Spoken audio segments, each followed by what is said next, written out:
Hey et bienvenue à toi. Et aujourd'hui, je vais vous expliquer comment prendre les mesures. Dans tous les cas, peu importe la façon dont on a choisi de créer un vêtement, il va bien nous falloir les mesures de la personne en question, à qui on a choisi de faire le vêtement. Donc ça peut être pour vous-même ou ça peut être pour une personne. Ce que je vais vous montrer aujourd'hui, c'est des petites astuces et des techniques pour savoir comment déjà d'une prendre certaines mesures, de deux prendre sur une personne et de 3 prendre sur nous-mêmes. Parce que quand on prend sur une personne et quand on prend les mesures sur nous-mêmes, donc quand on est seul à prendre les mesures sur nous, bah c'est pas forcément évident. Du coup, je vais vous montrer comment moi je fais et comment prendre certaines mesures bien précises. Bien sûr que je ne peux pas vous montrer parce qu'il y en a beaucoup. Sur le corps humain, il y a plein de prises de mesures. Tout va dépendre déjà du vêtement que vous avez choisi de faire. Mais je vais surtout vous donner certains endroits qui sont bien particuliers à prendre. Bref, des choses simples de façon à ce que vous puissiez vous en sortir vous seul et que vous ayez du coup les bonnes bases. Après, il faut savoir que ce soit chez l'enfant, chez l'homme ou chez la femme, bien sûr que chez la femme, il y aura la poitrine à prendre en compte, chose qu'on n'aura pas chez l'homme. Ou l'inverse par rapport au sexe, chez l'homme et chez la femme. Et chez l'enfant, la même chose, mais en version miniature. Voilà. Alors, forcément, je vais prendre d'abord mon exemple. Donc, on va observer un maximum mon propre exemple. Et donc, d'abord, avant de prendre les mesures, que ce soit pour vous ou pour la personne concernée, on va lui demander de préférence de mettre des vêtements plutôt fins et plutôt proche du corps, comme ce que j'ai pu mettre aujourd'hui. Et déjà, ce qu'on peut dire sur moi, ma propre morphologie, c'est que je vais avoir une morphologie entre le Y et le 8.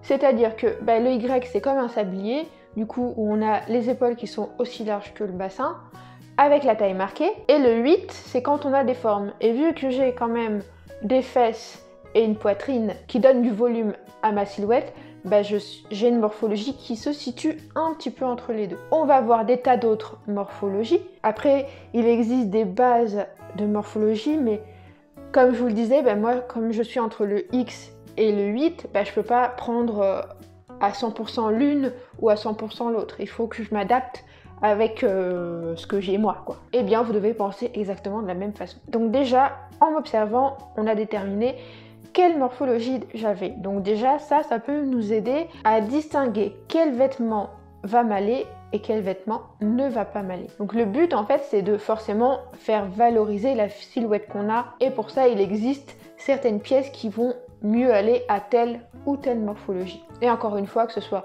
chez l'homme ou chez la femme, ça fonctionnera de la même manière. La différence, c'est que chez la femme, on a bien plus de pièces et bien plus de choix, contrairement à l'homme, où il est un petit peu plus restreint dans ses choix de vêtements. C'est-à-dire qu'il va avoir moins de pièces aussi complexes que chez la femme. Et donc on va commencer par prendre les mesures, mais avant toute chose, ce que je peux vous conseiller de faire, c'est de demander à la personne, ou alors vous faites pour vous-même, c'est de mettre un élastique autour de la taille. Vous demandez à la personne de bouger un peu le haut du corps, et du coup, l'élastique va se mettre automatiquement, correctement, autour de la taille. Ça va mettre en position l'élastique vraiment là où est la taille. Après, vous pouvez utiliser un élastique ou un ruban, c'est pareil, hein.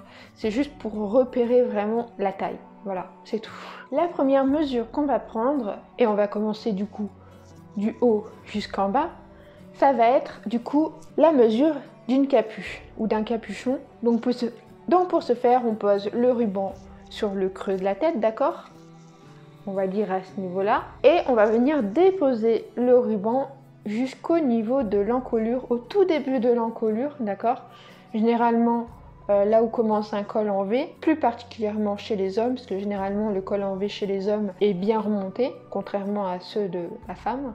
Voilà, et on va faire relier le ruban à tout ça, et ça va nous permettre en fait de fabriquer derrière une capuche, donc d'avoir la mesure pour faire une capuche. Vous demandez bien sûr à la personne de se tenir bien droite, d'accord, en regardant loin devant elle, donc en essayant d'avoir la tête droite, ni les yeux en l'air, ni les yeux en bas, pour avoir une mesure plutôt juste. Si c'est vous-même, c'est facile, hein, c'est la même chose. Vous regardez tout droit, vous prenez le ruban avec vos mains et ce sera bien plus facile comme ça. Ensuite, ce qu'on va avoir besoin pour certains hauts, c'est d'avoir la mesure du haut du dos. Du coup, il faut prendre à partir de là où on a mis justement l'élastique, donc à partir du dos, milieu dos de la taille, Et on va remonter le mètre ruban jusqu'au niveau de la nuque, d'accord? Donc on cherche pas forcément un creux, hein. Il y a une sorte de petit os, c'est à peu près par là, d'accord? Comme vous le voyez, moi, mes épaules, je ne les remonte pas comme ça, je laisse bien mes épaules naturelles et avec mon bras, sans lever mon épaule, je laisse mon bras en fait en bas et je viens simplement maintenir le mètre ruban derrière. Ensuite, pour certaines mesures, pareil, toujours sur le haut du corps, on va avoir la carrure du dos. Donc ce qu'on a besoin de voir en fait, c'est la taille du dos sans les bras, forcément. Donc si vous avez une personne avec vous, vous lui demandez de tirer les bras en arrière, de tendre les bras en arrière et de les plier, logiquement il devrait y avoir des petits creux qui vont apparaître. Et si vous êtes seul, il vous suffit simplement de passer les mains dessous les bras et vous allez faire ressortir vos pouces. Et alors là, moi je vais me retourner comme ça, vous allez voir sur moi. Moi forcément, à part me retourner dans un miroir, pas forcément évident. Mais du coup là, moi je peux voir déjà avoir une mesure en prenant comme ça.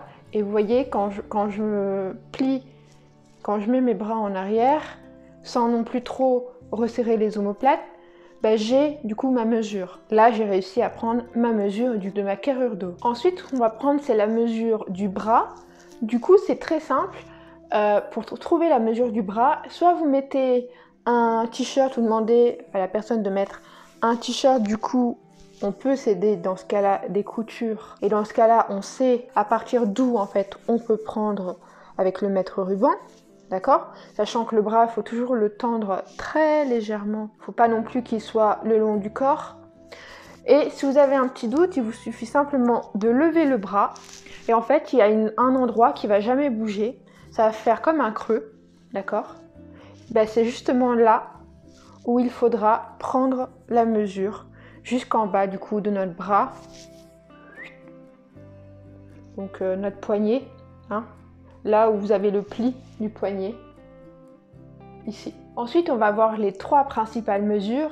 Donc c'est le tour de poitrine, le tour de taille et le tour des hanches. Donc pour les femmes, c'est rien de bien compliqué. On centre le mètre ruban sur la poitrine et on fait le tour simplement de la poitrine. Il faut faire attention à ce que le mètre ruban soit bien parallèle par rapport à, par exemple, le ruban qu'on a mis sur notre taille, qui va justement nous aider à garder le ruban bien parallèle. Et là, du coup, on va voir le tour de la poitrine. Pour les hommes, c'est pareil. On fait bien sûr attention à prendre la mesure la plus large au niveau du torse. Un petit truc en plus par rapport à la poitrine, ça va être la distance entre les deux seins. Donc on prend la pointe du sein jusqu'à l'autre pointe, d'accord? Donc là, sur le mannequin, c'est d'ici à là. On prend la distance simplement entre les deux tétons. Ça, c'est une mesure typique pour les femmes. Ensuite, la mesure de la taille. Hein. Vous prenez là où vous avez mis l'élastique, vous faites le tour et vous avez la mesure de votre taille. Bien sûr qu'on ne rentre pas le ventre, sinon on risque de tricher un peu. Et surtout, quand on va faire la couture et qu'on a rentré le ventre, ça va poser problème parce que du coup, si on fait un pantalon, il sera un petit peu petit. Et il n'y a rien de pire que d'avoir mal au ventre à cause d'un pantalon. Je vous dis ça parce que je vous vois venir. Ensuite, on va avoir la partie la plus large du corps. Dans la logique, c'est le tour de hanche. Donc on essaye de retrouver la partie la plus large. Donc là, vous voyez, moi j'ai quand même des bonnes fesses, du coup c'est facile. Après, si vous avez un petit doute, il vous suffit simplement de glisser le ruban de haut en bas et vous repérez l'endroit où il y a le plus de centimètres en fait. Et voilà, ça c'est une petite astuce déjà pour vous aider à retrouver la partie la plus large de votre corps. Ensuite, il y a une mesure qui est super importante à prendre quand on fabrique un pantalon, c'est la mesure du montant. Et pour ça, il y a une technique qui est super facile, c'est que vous allez simplement, donc soit c'est pour vous, soit c'est pour la personne, on s'assoit du coup sur une chaise en se tenant droit, d'accord?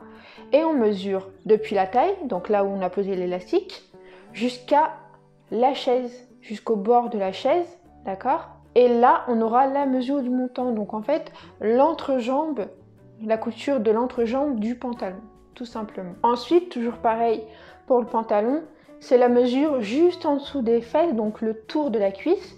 Donc là, l'important, c'est pas d'avoir la partie la plus large de la cuisse, c'est d'avoir la partie qui se trouve juste en dessous des fesses. Donc il faut mesurer le tour de la cuisse à cet endroit-là. C'est une mesure qui va être très importante pour fabriquer le pantalon, puisque c'est ça qui va ajuster en fait le pantalon correctement à votre corps en fait, tout simplement. Ensuite, on va bien sûr avoir la mesure qui peut être utilisée soit pour les pantalons, pour les shorts ou pour les jupes. Donc c'est la longueur en fait d'une pièce qu'on a définie. Donc on va prendre simplement à partir de la taille et on va laisser tomber le mètre ruban tout droit jusqu'au sol. Donc quand on est deux, c'est facile. Il nous suffit simplement du coup de regarder directement en bas, mais quand on est seul, c'est pas forcément évident de reprendre la mesure, surtout si c'est la mesure jusqu'en bas au sol dont vous avez besoin. Et pour ça, il vous suffit simplement de poser votre main sur la cuisse, comme ça, du coup, vous bloquez le mètre ruban, il ne bouge plus. Ensuite, vous pouvez lâcher du coup au niveau de la taille et descendre petit à petit votre main pareil au mollet pour reprendre la mesure exacte que vous aviez jusqu'au sol. Voilà, ça c'est la technique que j'utilise, c'est que je bloque en fait la mesure pour pas qu'elle bouge, donc pour pas fausser en fait la vraie mesure en fait, la mesure réelle. Voilà, c'était les mesures importantes, notamment par rapport à ces petits détails dont je vous disais qui étaient importants à savoir, parce que du coup si je vous explique pas, forcément vous pouvez pas savoir ce qui est le plus important. Forcément, il y a beaucoup d'autres mesures, mais je ne vais pas tout vous montrer, sinon la vidéo va être bien trop longue et je vais vous perdre. Ça va vous aider pour vous prendre vos mesures et on se donne rendez-vous pour la prochaine vidéo, etc., etc.